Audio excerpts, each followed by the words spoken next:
gagawin mo sa kanya? Sinabi... Welcome naman natin si Ate Belle. Let's go! Hello sa inyo. Nakakatuwa kayo. Anong ginagawa niyo dun sa labas, boys? Grabe. Diba? Ang galing nila. Ikaw talaga yung naglaglag sa Oo nga. May effort natin, bro. Boys, for the boys. Habang pinapakita ng girls ang garden area kay Belle, ang boys naman abala rin. Abala sa paglilinis ng kwarto. Ayun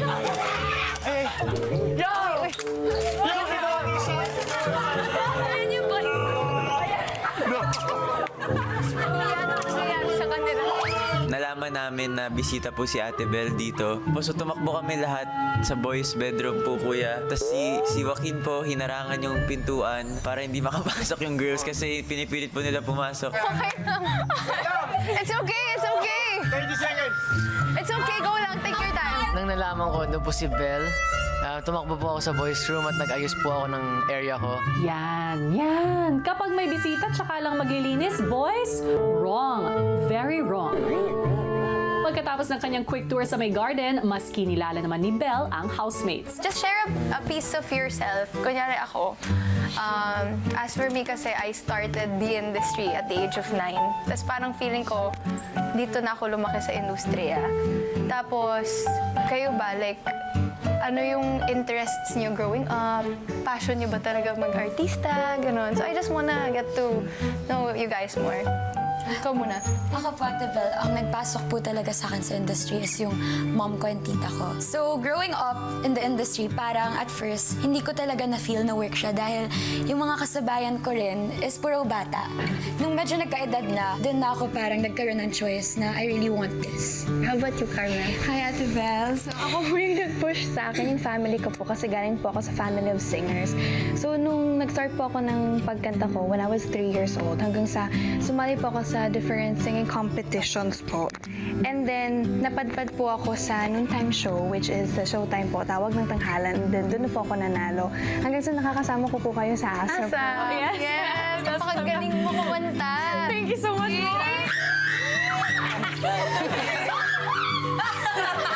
Oh my God.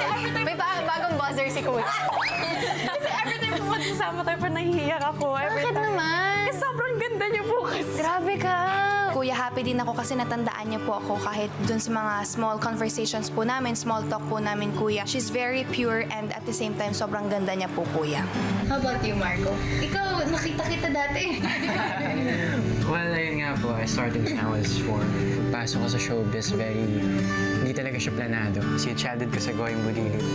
Parang yun na yung mga larong kali ko. And ayun, eventually nagtuloy-tuloy naman. Parang blessed naman ako in this career path. Masaya-masaya bawat housemate, naramdaman namin yung warmth. Ate Belle, she's really genuine and really grateful na nakapunta po siya dito sa bahay niyo, Kuya. I grew up watching my dad sa mga shows niya.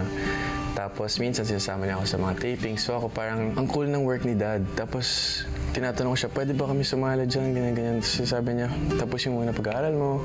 So for a while, I stopped and then I focused on my school and basketball lang. Around my second year of college, I got kind of curious. Then I started doing modeling first. And then after nun, nagka-opportunity, nagkaroon ako ng audition po. Tapos yun, I just took it. And then yun na, doon na nag-start. Masaya po ako kasi nakapag-bonding din kami lahat with Ate Belle. Para sa akin, it was such an experience po, Kuya. Habang abala si Belle sa pagkilala sa ibang housemates, tinatawag naman ni Kuya sina Inigo at Clifford sa confession room. Parang yung bisita niyo ba napagandaan niyo na? Napakain niyo mo man lang? Ay, hindi pa po, kuya. Naku. May pwede akong ipalabas at ipahanda sa inyo na merienda. Thank you, kuya. Pero siyempre, ganun-ganun na lang ba yun? Siyempre may challenge. Oh, handa kami, kuya. Makukuha namin yan. Ang challenge na to ay tatawagin kong body spell.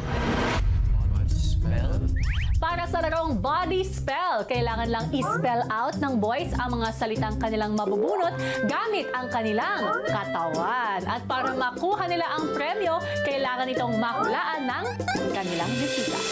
Agad sinimulan ng boys ang kanilang task. Okay. Okay. Okay. Ano yan? Y? U? V? W? Ano the first K? Kwek, kwek. Kwek, kwek. K, F, I, P, R, N, S, fish, fishball. P, okay. Patintero.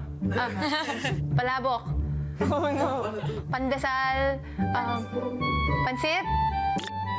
Pansit Canton. Pansit Canton! Yes! Yes, girl! Housemates. Kuya! Dahil panalo kayo, kunin ang reward sa storage room. Ano kaya ay... Pressure. You get one egg! You get one egg!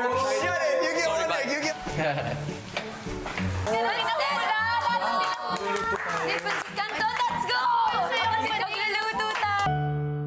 Ilang sandali pa, si Belle may request sa boys' bedroom. Pwede bang masilip?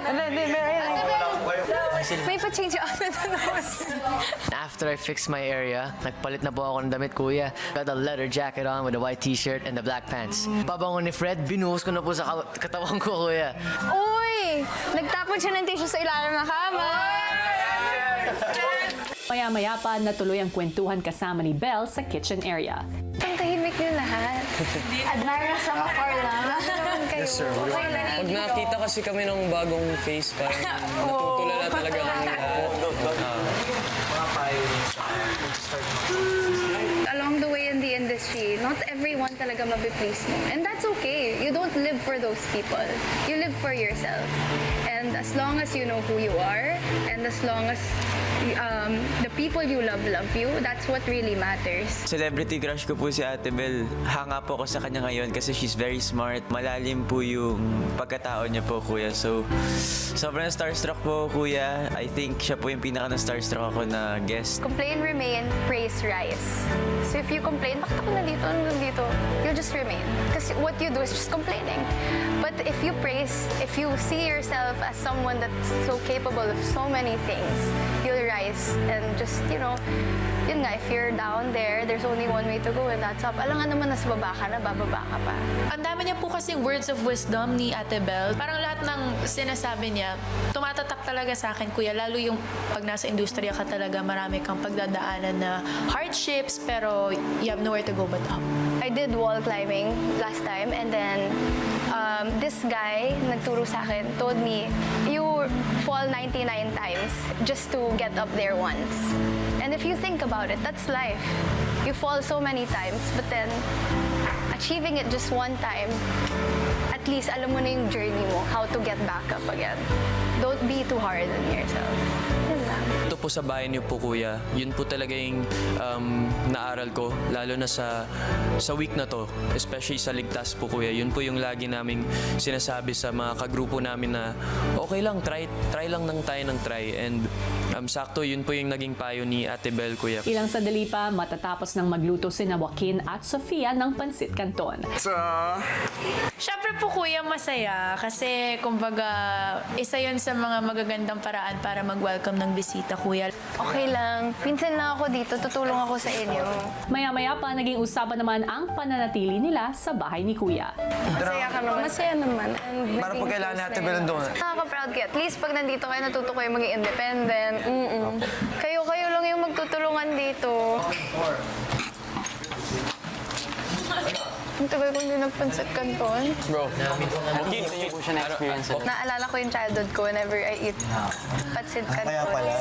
Adobo. Bel, Yes po. oras na para magpaalam sa mga customer. Kuya! Thank you. Na-enjoy ko kayong kasama. Thank you so much. There's one thing, siguro since nasa isang bahay kayong lahat, try to understand each other. Alam kong sa bahay ni Kuya, magkakaroon kayo ng times na magkakainitan kayo ng ulo, magkaka-conflict kayo, pero always have that heart to extend grace and understanding with one another. My mom told me, just move with grace and you won't go wrong. So when she said that, it was like a reminder to me that yun lang yung kailangan kong gawin dito sa bahay. you don't make a mistake, or even if you make a mistake, you own up to it kasi alam mong you're just moving with grace. Even after this whole journey, sana patuloy yung pagiging kaibigan niyo. Actually, not friendship family. Thank you so much, guys. Bye-bye. Bye. Hindi po ako nalungkot. More on, grateful po ako. She visited us in the first place. Thank you guys. Thank you. It was nice meeting you. Nakakatuwa kasi nakita ko po sa kanila lahat yung gusto rin po nilang balik-balikan yung pagkabata nila, yung childhood nila. Yun nga po, nagpapatentero sila sa labas. Since growing up nga po, I'm going through adulthood. So it's good that I have these moments po to just take a look back and pause. I needed this, so thank you so much, Kuya. Bukas lagi ang bahay ko para sa'yo. Isang refreshing break nga talaga para sa housemates ang pagbisita ni Belle sa loob ng bahay ni Kuya bago humarap ulit sa hamon ng ikatlo at huling ligtas. Yes, at bukod dyan, mapupuno rin ng sari-saring emosyon sa bahay dahil magaganap na ang kanilang second nomination night.